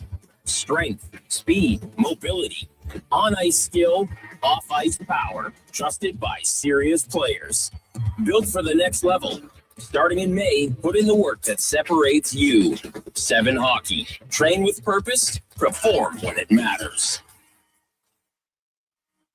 When you're out on the job site or hitting the highway in an Alberta winter, you can't afford gear that quits on you. That's why Iron 5 and Nisku has leveled up to be your one-stop heavy-duty shop. They aren't just your CVIP experts. They are now your local source for the best names in the business. We're talking high-performance Night Rider LEDs to turn night into day, and Canada-proof batteries that start every time, no matter how deep the freeze gets. Plus, if you're looking to move some serious dirt, Iron 5 is your dealer for Grip International Attachments. Compliance, power, lighting, and heavy-duty attachments. Get it all at Iron 5. Stop by the shop in Nisku or visit iron5.ca.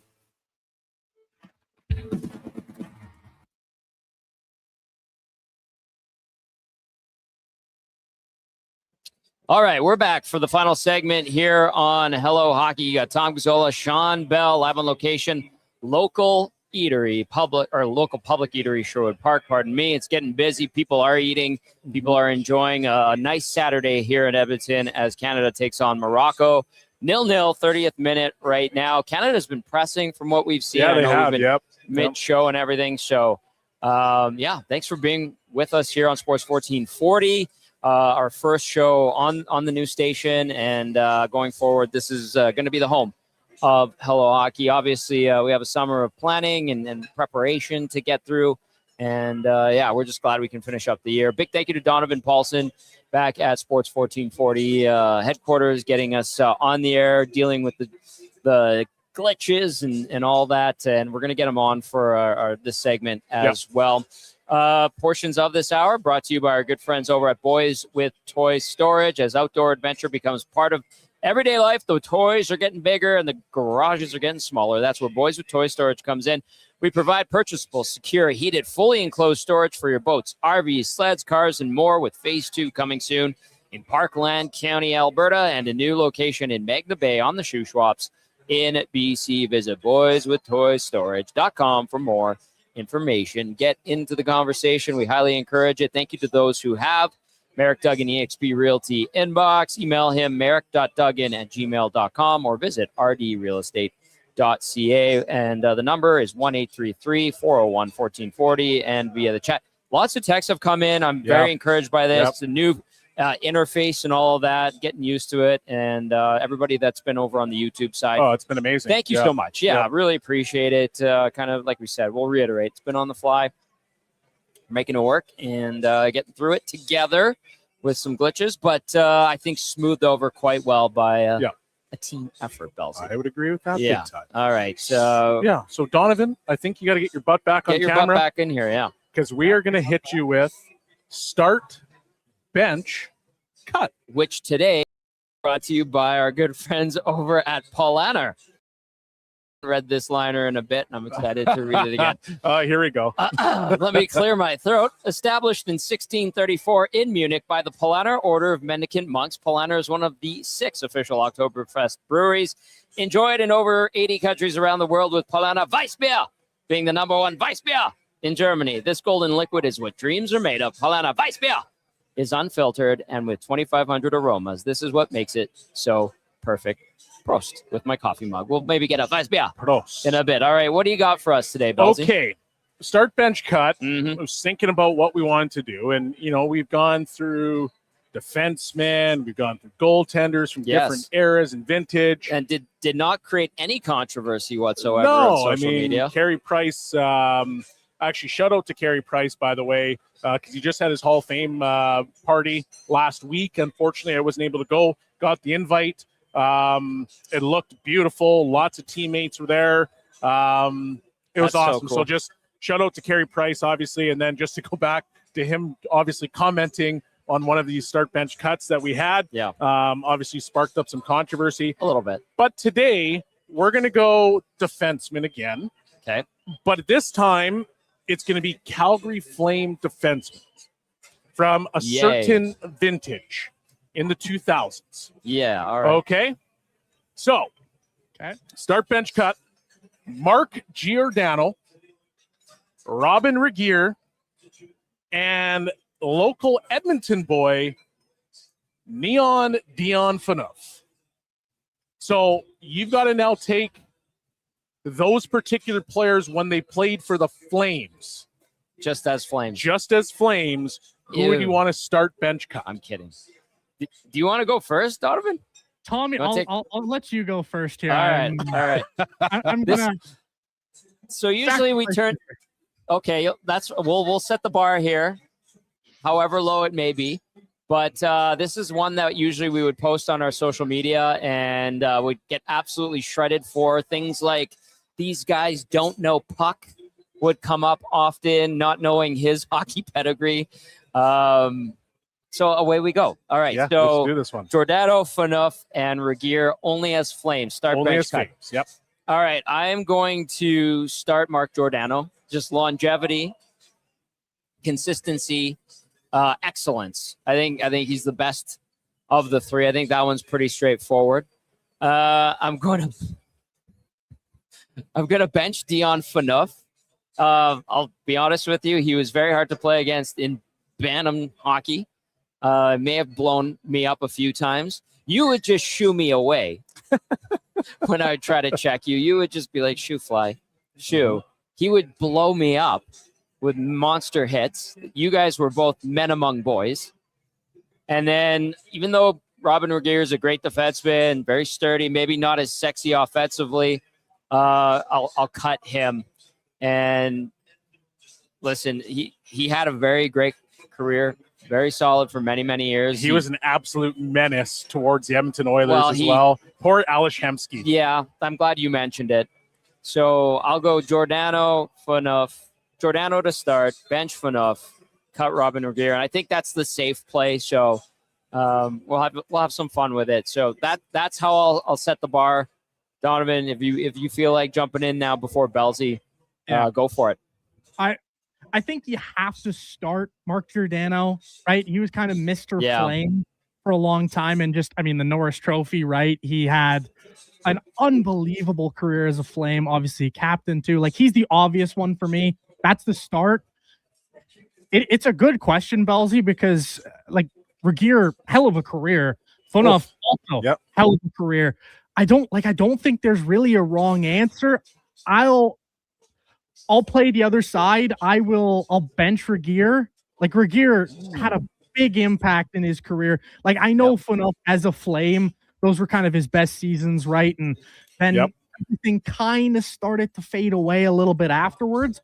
But like Robin Regehr, you look at the amount of, I guess, like just pure games played.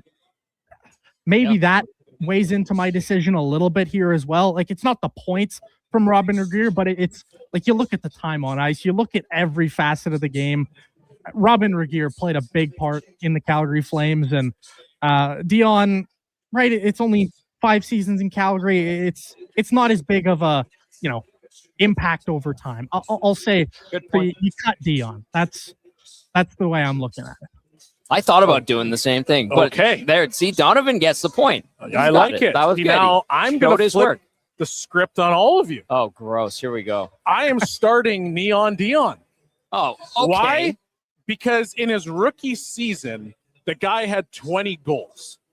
At a time where you didn't necessarily see rookie defensemen having impacts the way that he did.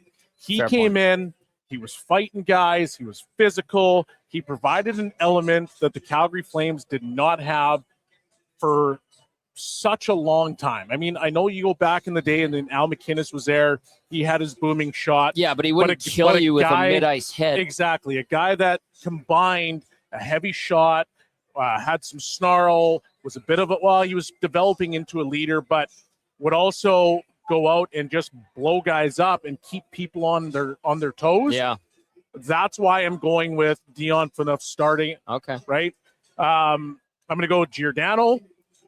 On the bench? On the bench for what basically you guys said. He's like Mr. Flame.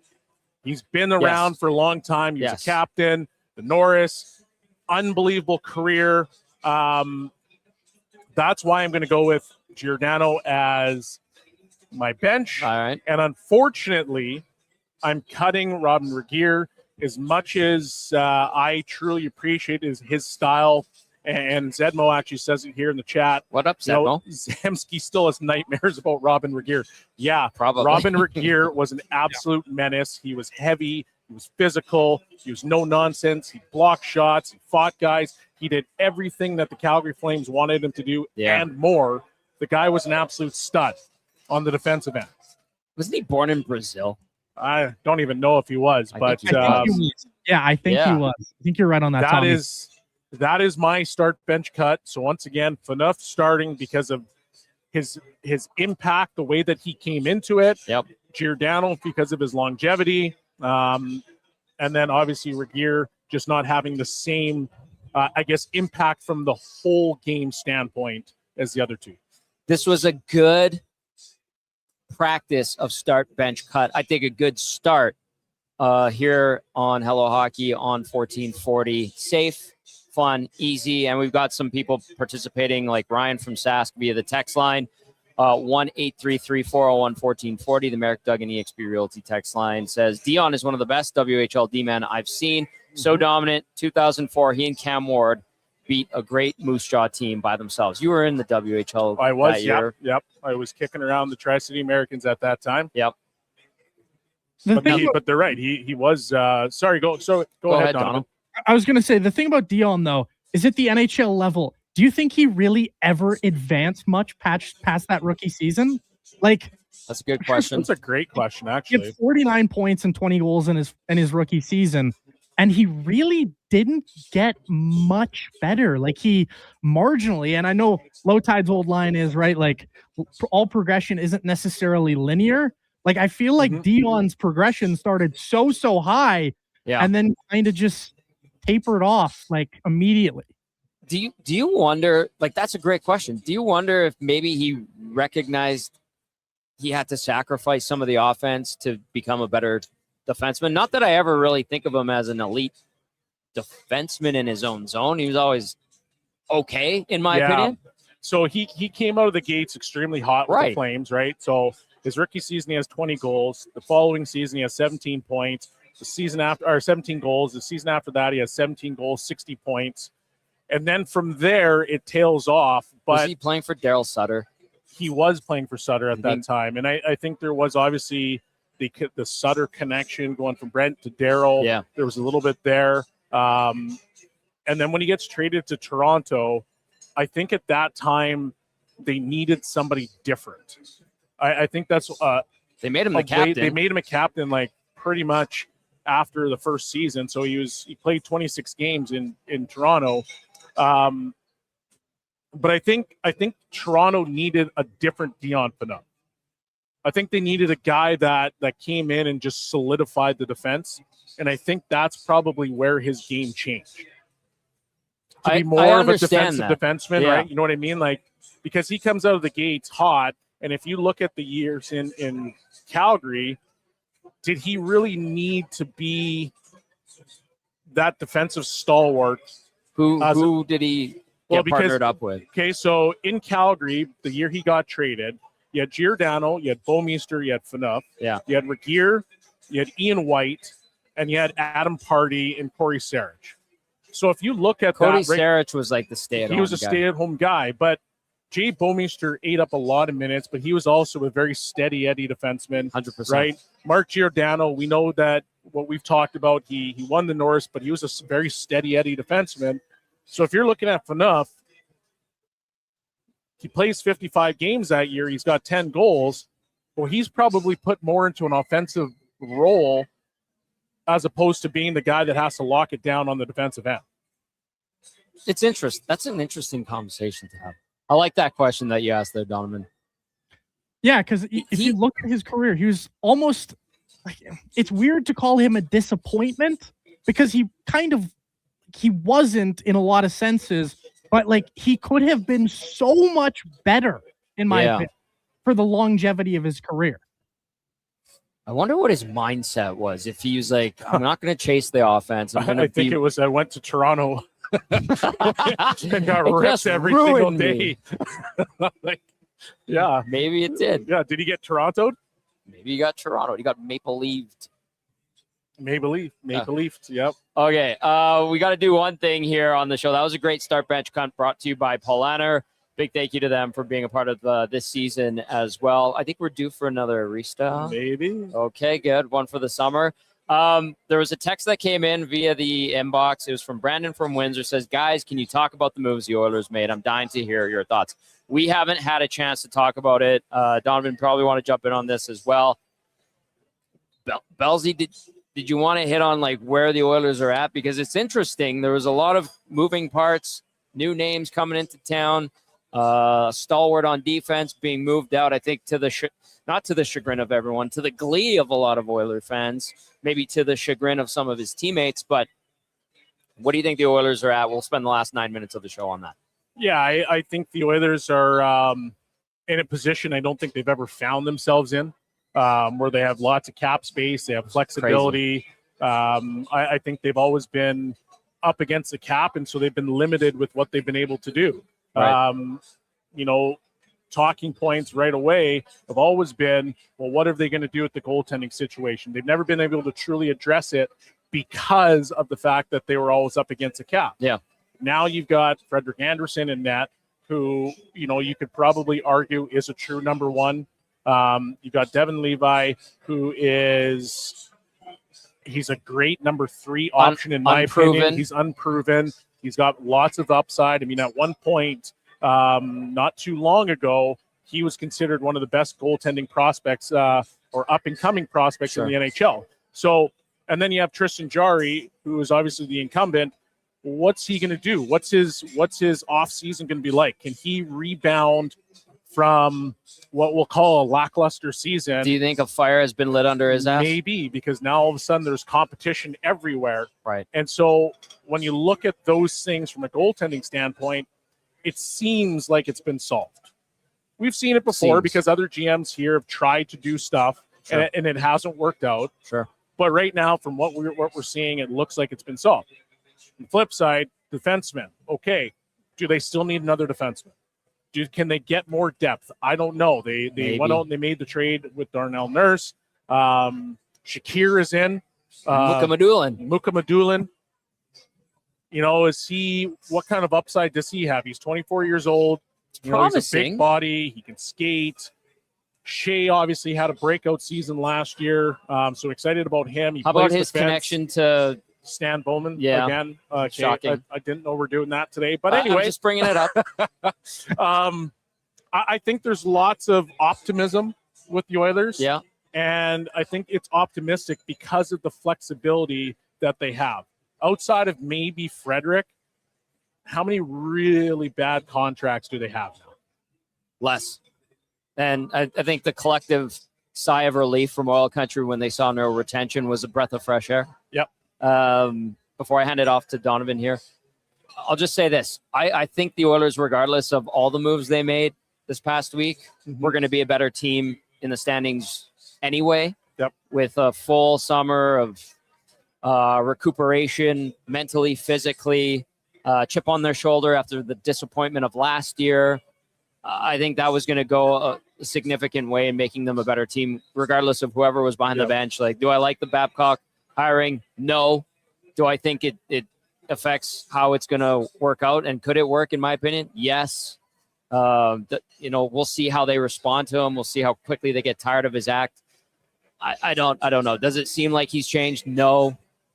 But I think they're going to be a better team standings wise. I think we're going to see them win more than 3 games in a row, more than twice this upcoming season. But what is interesting is the pieces they brought in. How do they mesh? Will they have good seasons? Will they be effective? What is Muka Madulin as a defenseman? I don't know, but I'm encouraged by like his progression. I don't know much about Shea. He's a late bloomer, but he seems to be all right. Do they have toughness? Do they have enough toughness and gumption together as a team? I don't know. I think there's a lot of question marks, but I still think they're going to be a better team. What do you think, Donovan? Yeah, I completely agree. I couldn't agree more. I look at this team and sure, on paper, could you say the roster might not be better? I think that's a fair point that some people have had, no question.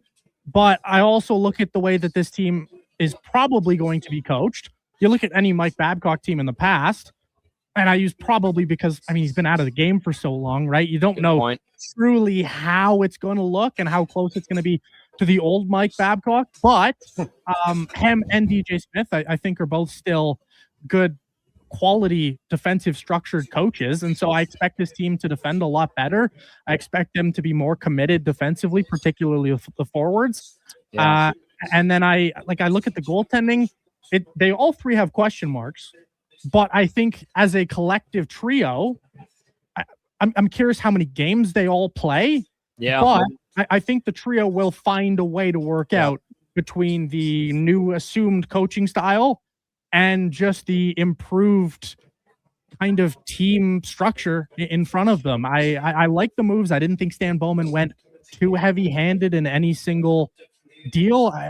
The Nurse deal is not necessarily a miracle, but it is it saved them. right? It's Yes. it's absolutely saved them from even more cap hell. And now who knows if they get another player here? I assume they had a top 6 forward, but Gonna want one.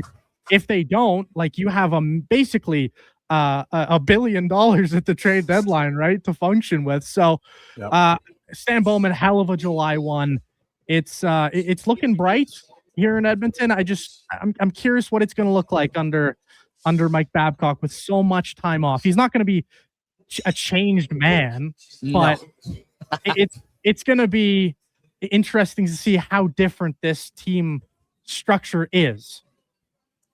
Can I ask you guys one thing? I know we only have a few minutes left here, but did Stan Bowman totally redeem himself like some might be suggesting? Go ahead, Donovan. I love this. I don't think he totally redeemed himself. Maybe like it's an interesting question. It's also kind of like walking the tightrope, you know? Like I don't know if I fully buy it, but I somewhat buy it. Like I'm 50-50 on it. I'm kind of in the middle. I don't know. I think in terms of how he's conducted himself, it's looked excellent from the outside looking in. But do I fully buy it? No. Like I'll give you, I think he's changed, but I don't think he's necessarily the same. The milk carton misting signs are being put. He has responded adequately to those, has he? Yeah. Okay. Yeah. I think that this is probably the best we've seen from him. Okay. And I'm gonna use that loosely. And the reason I'm gonna do that is because a couple years ago when he first came in, he signed Arvidsson to a contract. Everybody was like, oh, look at this signing. Man, this is going to be unbelievable. They went out and they got Skinner and they said, oh, this is going to be unbelievable. Then what happened. Not good. It turned out to be not great. Based on what we've seen this year, July 1, being able to get rid of the Nurse contract, no retention, that was a big move. It was a savvy move. Going out and getting Frederick, who seems like he's going to be their number one, having a good, young, promising goaltender in the system. Freddie Anderson. Yeah. Sorry. I was like, Fred, what are you talking about? Having a young, promising goaltender in the organization, I think, is a big deal. Revamping the D, having it a little bit younger. The team overall is younger. It looks a little bit faster. To me, that is why I'm going to give him points for a good offseason. But once again, I don't want to sit here and jump to conclusions, be like, man, this is the greatest thing I've ever seen. Well, because we've already had that conversation with some of the pickups that we saw in the past, and they didn't work out. So better. And they have the flexibility in their cap. To me, that is the overall win of the whole offseason, is that now you have flexibility. Now you're not handcuffed anymore because of that. And that would be where I give him the thumbs up. All right. Movement in the right direction. Yes. Let's say. All right. Lots to be seen.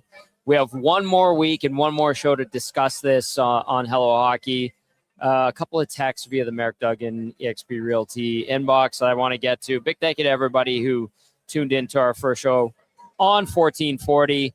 Greg says, Greg the sound guy, good to hear from him, says, guys, it's great to see you sitting side by side with each other again. Congrats on the new gig and moving onward and upward. Thank you, Greg the sound guy. Ryan from SAS, awesome show, guys. Good to see you back on the air, Tom. We'll be tuning in Monday in the morning. Have a great weekend. Larzy, good to hear from Larzy. Says, love you, boys.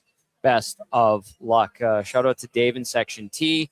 Shout out to Sarah and Tom, who stopped by because we were here at local public eatery, Sherwood Park. Shout out to Donovan Paulson for dealing with everything that he had to going give him a couple clicks there. Round of clicks.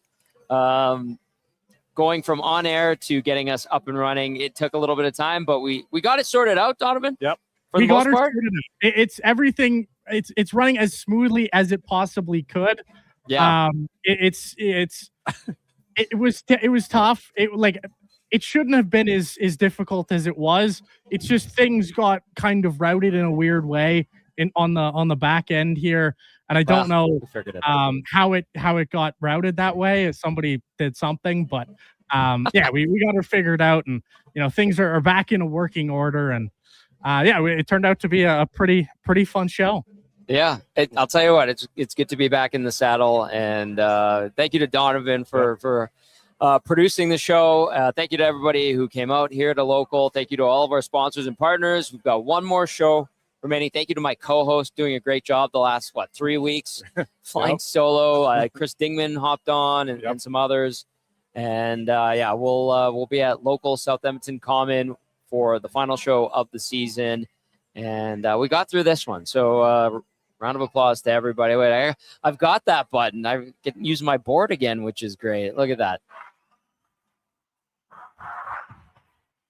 We survived. We survived. So big thank you to Josh Getzoff, play-by-play man for the Pittsburgh Penguins, as well as our Hello Hockey insider, David Pagnotta. On behalf of Donovan Paulson, Shawn, Belle, myself, Tom Gazzola, thank you for watching. We appreciate it very, very much. We will see you next week, live on location, local public eatery, South Edmonton Common, for the final edition of Hello Hockey in this season, right here on Sports 1440. For Bellsy and Donovan, I'm Tommy. Ciao for now.